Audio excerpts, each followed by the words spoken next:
Time कितना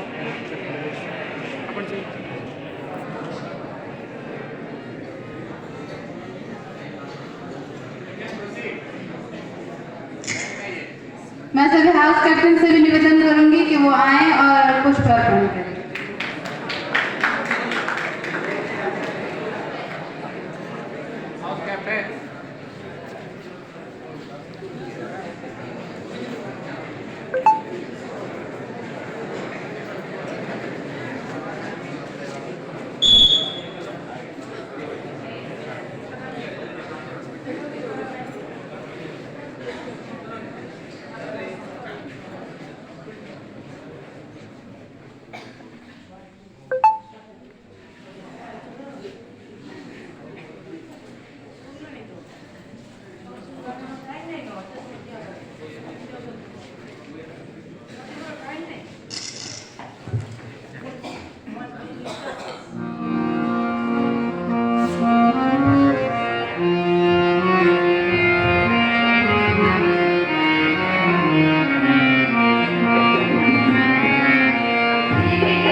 नेताजी सुभाष चंद्र बोस महान क्रांतिकारी थे। उन्होंने भारत की आजादी के लिए कई आंदोलन में भाग लिया और साथ ही आजाद हिंद फौज की स्थापना की।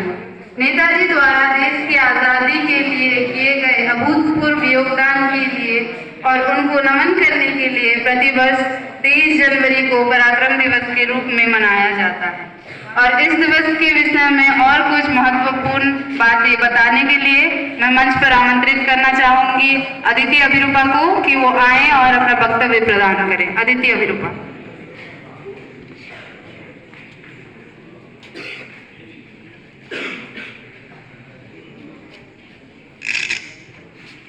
अंग्रेजी हुकूमत डर कर घबराया था। अंग्रेजी हुकूमत डर कर घबराया था जब नेताजी ने अपना पराक्रम दिखाया था। जब से कोई जख्मी हो जाता है, जब से कोई जख्मी हो जाता है, वह बड़ा पराक्रमी हो जाता है। सभी को सुप्रभात। मैं अदिति अभिरूपा आज आप सभी को नेताजी सुभाष चंद्र बोस जयंती और पराक्रम दिवस की हार्दिक शुभकामनाएं देती हूँ। आप सभी को पता ही होगा कि नेताजी सुभाष चंद्र बोस भारत के महान क्रांतिकारी थे। उन्होंने भारत की आजादी के लिए कई आंदोलनों में भाग लिया और साथ ही आजाद हिंद फौज की स्थापना की। भारत के महान क्रांतिकारी विभिन्न आंदोलनों के अगुवा पर नेताजी की उपाधि प्राप्त करने वाले सुभाष चंद्र बोस को सम्मान और उनके पराक्रम को सराहने के लिए प्रतिवर्ष 23 जनवरी को सुभाष चंद्र बोस जयंती के रूप में मनाया जाता है। नेताजी का जन्म 1897 में ओडिशा के कटक में बेंगली परिवार में हुआ था।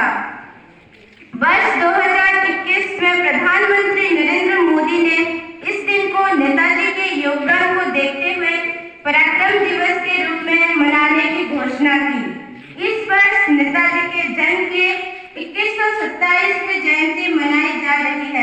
नेताजी के पिता का नाम जानकीनाथ बोस और माता का नाम प्रभावती देवी था। नेताजी ने आजाद हिंद फौज की स्थापना की थी। उनकी मृत्यु 18 अगस्त 1945 को विमान हादसे में मानी जाती है, लेकिन इसका कोई पुख्ता सबूत मौजूद नहीं है। नेताजी ने सन 1920 में इंग्लैंड में सिविल सर्विस पास की थी, जिसमें उन्होंने चौथा रैंक हासिल की थी। देश की आजादी के लिए उन्होंने इस पद का त्याग कर दिया और आंदोलन में कूद पड़े। अंतिम में उनके द्वारा कहे गए कुछ शब्द आपके सामने रखना चाहूंगी। हमारा कार्य केवल कर्म करना है, कर्म ही हमारा कर्तव्य है। फल देने वाला स्वामी ऊपर वाला है। धन्यवाद। जय हिंद, जय भारत।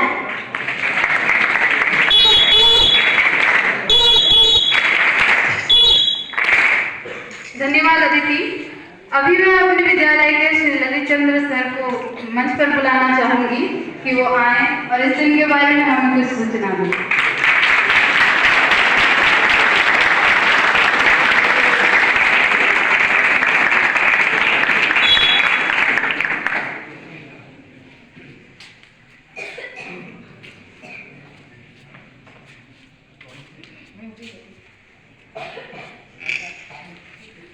भारत की मिट्टी वीर प्रस्तुत है। ऐसी ऐसी संतानें जन्मी हैं जिनकी गौरव गाथा समय आज तक दोहरा रहा है। यह सोचकर दुख होता है कि पाठ्य पुस्तकों में उनको उतना अक्षर नसीब नहीं हुआ है जितना अकबर और औरंगजेब से आक्रांताओं को हुआ। परम आदरणीय और प्राकर्मी प्राचार्य महोदय, प्राकर्मी शिक्षकगण और मेरे प्राकर्मी छात्रों, आप सभी को सुभाष चंद्र बोस की जयंती की बहुत हार्दिक शुभकामनाएं और प्राकर्मी दिवस की बहुत हार्दिक शुभकामनाएं। ये साल 2024 जो है प्राकर्मी दिवस के रूप में जो थीम दिया गया है वो थीम है नेताजी नए भारत के लिए प्रेरणा। Netaji the inspiration for a new India. मेरा यह भाषण आज इसी पर आधारित है। निसंदेह नेताजी हम आप सबके प्रेरणा के स्रोत हैं। उनकी जीवन यात्रा एक सदाबहार नदी की तरह है। उनकी जीवन यात्रा एक नदी की तरह गतिशील संघर्ष भरी आत्मकथा है। उनकी वीरता, उनके देश पर मर मिटने की हुंकार युगों युगों तक लोगों को प्रेरित करती रही। सच है, विपत्ति जब आती है कायर को ही दहलाती है। सुरमा नहीं बिजली खोते, क्षण नहीं धीरज खोते। वो तो बिंदुओं को गले लगाते हैं, कांटों में राह बनाते हैं। सुभाष बाबू की जीवन गाथा कांटों से भरी राह बनाने की है।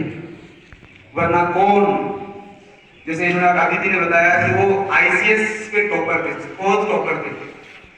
एक आईएएस की नौकरी छोड़ के कौन ऐसा व्यक्ति होगा जो स्वतंत्रता के कटीली राहों पर चलने के लिए आता? वो कौन ऐसा व्यक्ति होगा जो मखमली गद्दों की कुर्सी छोड़ के 11 बार 12 बार जेल की यातनाएं सहने के लिए खुशी खुशी अपना योगदान देता?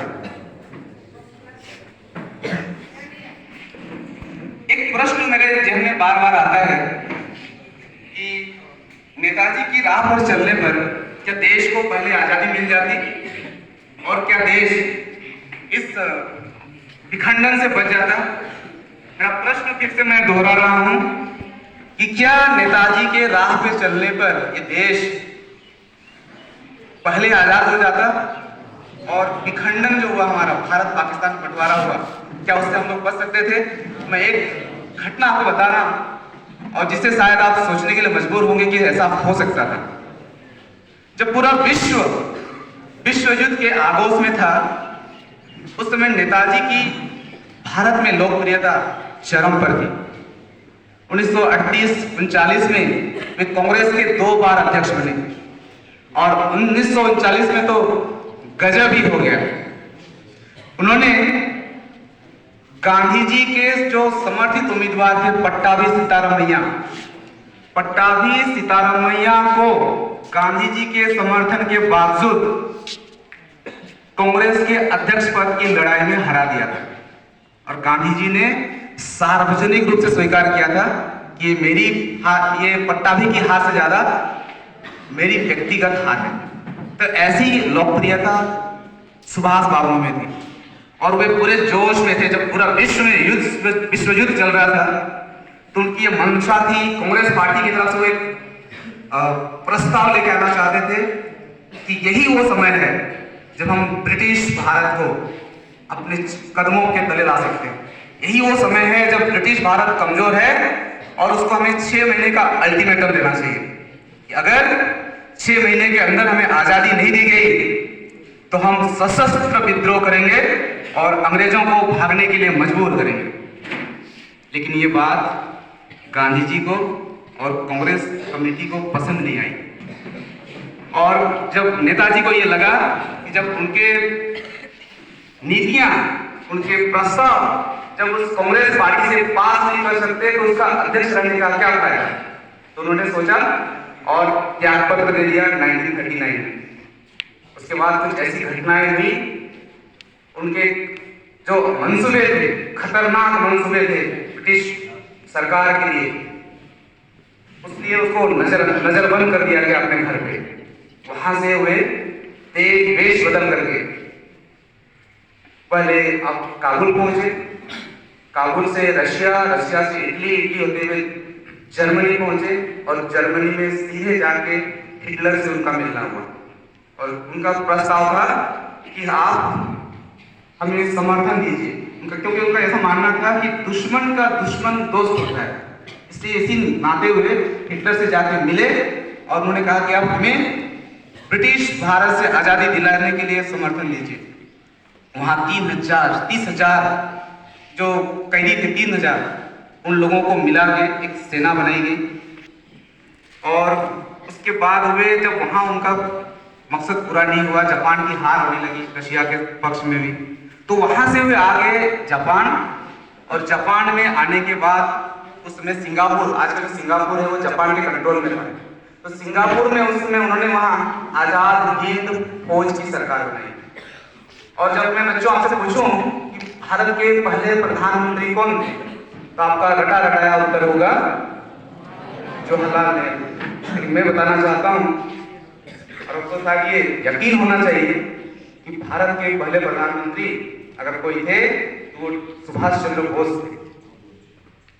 जब आजाद हिंद फौज की स्थापना हुई सिंगापुर में और वहां उन्होंने 1943 में उन्होंने आजाद हिंद सरकार की स्थापना की और वे अपने आप को उन्होंने प्रधानमंत्री घोषित किया भारत का। इसके साथ साथ उन्होंने विदेश मंत्रालय अपने पक्ष में रखा।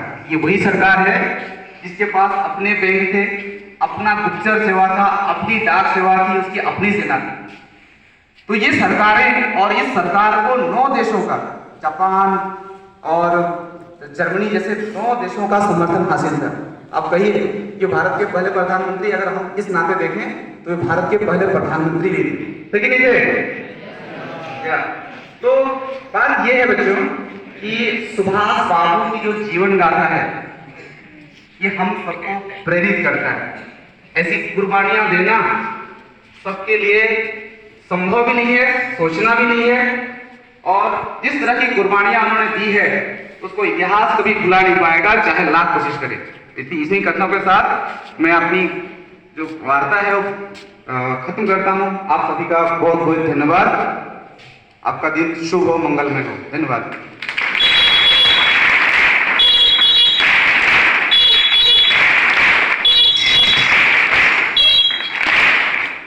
धन्यवाद दिलजीत सर आपके प्रेरणादायक वक्तव्य के लिए।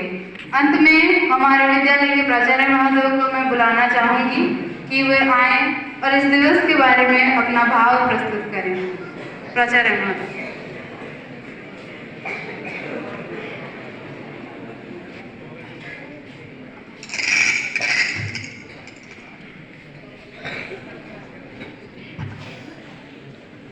morning, everybody. So we are here today.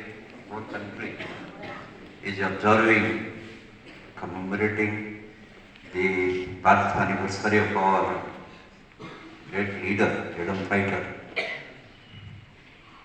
Netaji Subhash Chandra Bose. He was born on 23rd January 1923. So, this day is celebrated as Parakram Divas. आप सबके पास पराक्रम है. You are energetic, dynamic, and can take the nation ahead. आगे ले सकते हैं. So as he has sacrificed his life for the sake of the nation, देश के लिए, big freedom fighter. So therefore you have that energy and dynamism in you, innovativeness in you, that you can also make the country prosper. As our Prime Minister was telling, that we will be the third developed nation in the whole world. And I think that responsibility will be with you. आप लोगों के हाथ में रहेगा. हम तीसरी developed nation of the world बनेंगे bye 1947. है ना? नहीं बना सकते हो? नहीं. इसे पराक्रम तुम्हारे पास है. इसीलिए आज का दिन को Parakram Diwas, Diwas anniversary of our great leader Subhash Chandra Bose in front nation burning Parakram. सो हम लोग ऐसी कोशिश करें. Let us struggle hard to make our country hard development, because I have seen when our country was a developing country, was a less developed countries. I have seen the situation, scenario of this nation. हमारा राज्य का भी scenario में देखा मैं. I have passed through it. Poverty, unemployment, all these things were present in this country. ये सब से हम जूझ रहे थे. But now we are in the development process, progression.